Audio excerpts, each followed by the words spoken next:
Hey gang, Jim Farmer here. It's the 1st of September. It's about 9 o'clock in the morning, and I'm idling through the marina on my way out to the creek and the main lake. And just a little bit about the conditions this morning. It's already hot and muggy. Kind of reminds me of when I lived in Louisiana, south of New Orleans. It was just, that kind of hot and muggy and humid out here right now, but hey, that's what we've got. It's early September, and this is usually the way it is in early September out here on the lake. But the good news is we're probably only, I'm going to say, about 2 weeks from some cooler weather.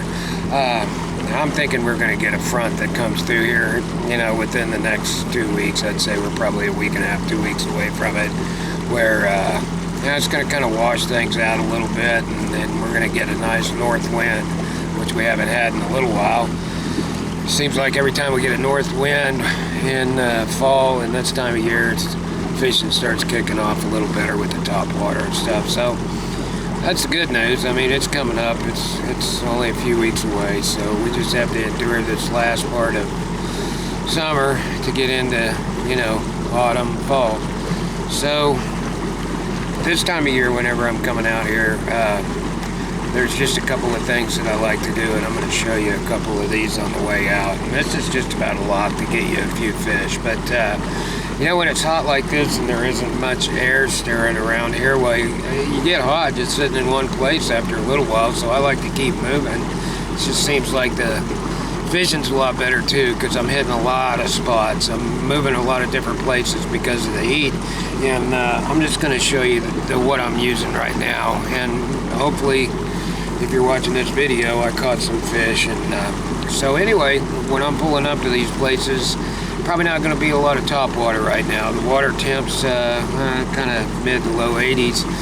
But these fish aren't coming up a lot. So you got to kind of go down and get them. And you always want to keep your top water tied on, but the way I'm going down to get them, first off, is this right here. This is the G-Fix 80 Duo Realis Spybait. I'm throwing this kind of on humps and points, areas where there's brush, throwing it over the top of brush. But this time of year, this is a good way to get these fish. There's no air stirring out here, very little air. And when you don't have a lot of air stirring, it just seems like a spybait. One of these translucent colors is the way to go for my primary bait. It's sunny out this morning, and that's the reason I'm using this, because I don't know if you can see it or not, but as I turn this, when this bait's coming across the water or coming through the water at the right speed, it's doing this right here. It's rotating back and forth. And if you can see, when it rotates back and forth, there's this little sheen to it, kind of an iridescent blue sheen to the side of this thing. That's the secret sauce to this spybait. This is ghost minnow, and it's just got that iridescent sheen on the sides, and this thing rocks back and forth whenever you're retrieving it and you're at the right speed, and this is what triggers the bite right there. And so when it's sunny out, sun shining on that iridescent side of that bait, well, it really shows out, really does good. So that's why I'm using it. And I'm making a lot of casts with this. Let's say if I go out here and make 200 casts in a morning, in a day, probably 150 of those casts is going to be this right here. So that's the spybait. I've also been doing good with the 72 alpha, but that's the spybait.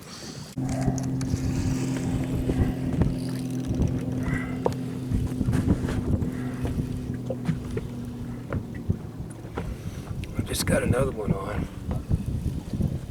I'm out here on the main lake. I'm just kind of throwing around some reef markers, reef poles.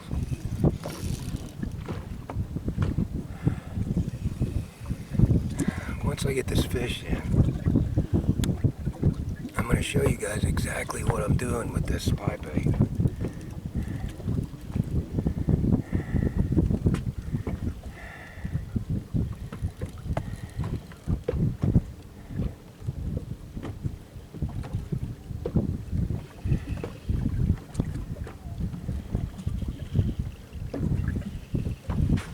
got a 6-pound test on. You got to take it pretty easy with these fish.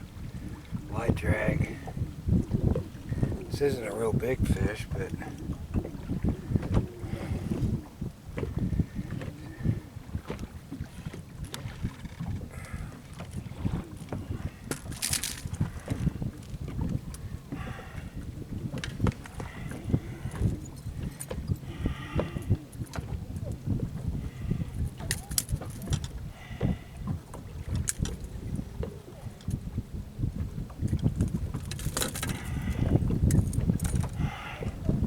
there you go, right there.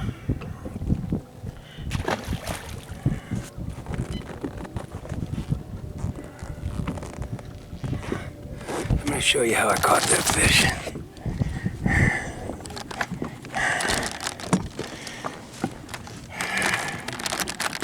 Right now I've got my spot lock on, and I'm sitting right off of this point right here. And if you see over here to the right, there's a brush pile here. So there's fish all along this ledge, or this kind of this hump here, or ridge, whatever you want to call it. And so what I'm doing with the spot lock on is I'm just sitting here fan casting. And that's how I caught that fish, and I'm going to continue to do it here. And I'm just going to throw from this brush pile out along the ridge, and I'm probably going to pick up another one or two here, but that's what I'm doing out here on the main lake. I'm finding these little, you know, like underwater outcropping points, and I'm setting up my, the wind's blowing in this direction, coming down through here, so I got the boat pointed right into the wind, and I'm making casts into the wind, fan casting on this ridge here. So let's see if we can't get another one, but that's how I'm using the spy bait here with the spot lock. Been out here very long, but just started throwing the little G-figs in the ghost minnow pattern. Caught a smaller one when I was talking to LJ just a few minutes ago. That made another stop.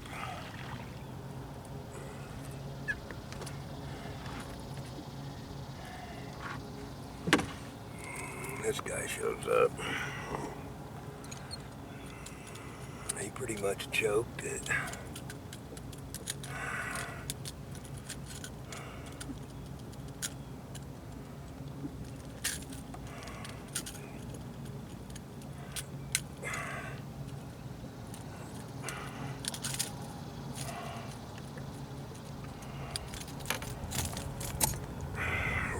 There you go, pretty decent one.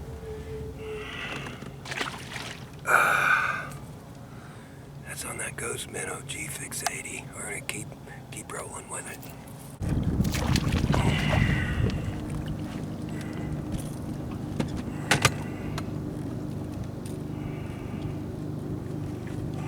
There you go, last fish of the day right there.